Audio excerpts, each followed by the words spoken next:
And this, of course, would come across in music, in all music, not just in rock music, but the younger music or music made by younger people in general, not always, has a real a point to it, a focus to it, that is much more of an identity-seeking missile. Yeah. And as you grow older, as anyone grows older, I think you find yourself less concerned or less preoccupied with always creating such a unique identity, an original identity, and rather just expressing what it is that comes out of you. Yeah, okay. Well, and what you expressing on the new album is a change when you compare it to the Secret Migration, I think. I would ask you, what do you see? What do you feel? Well, there's dance beats on it, and that's a big change. Is it? Was it on purpose that it developed? You wanted to do something different, or this is just what?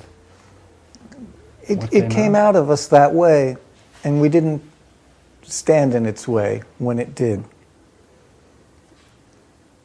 Okay. I don't know if we set out to be the Chemical Brothers.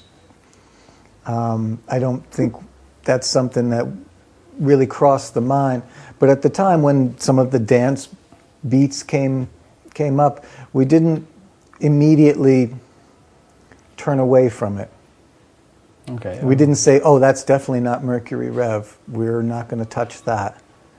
Yeah. And maybe it was a bit of embracing something that might not immediately have been one of the things that people would, sort of include in our name.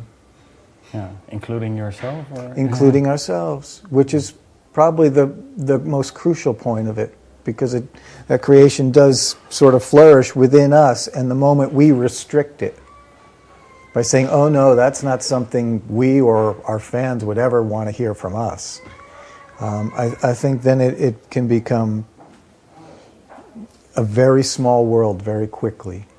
Yeah. Musically. Yeah. Okay. Any idea when that came into the band?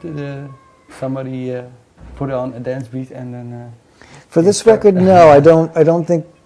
I wouldn't have a point of reference to say it definitely came in on a Tuesday during a rainstorm. I think we just found ourselves listening to the music we were recording, sometimes for hours at a time, and listening back through the months, you'd say, boy, that beat is there again, or that feel is there again.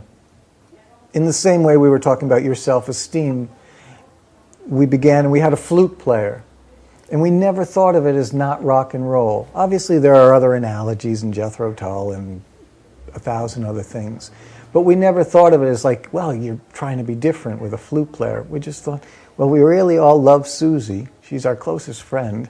She plays flute. She doesn't play guitar. She can be in the band. Yeah, okay. And in that very open way of trying not to restrict too much, you know. And I guess we've always tried that, whether or not you as a journalist or the listener has always perceived these little nuances or these giant sea changes, I don't know, Some I wish you guys had noticed more, but that's not your fault. It's not the listener's fault.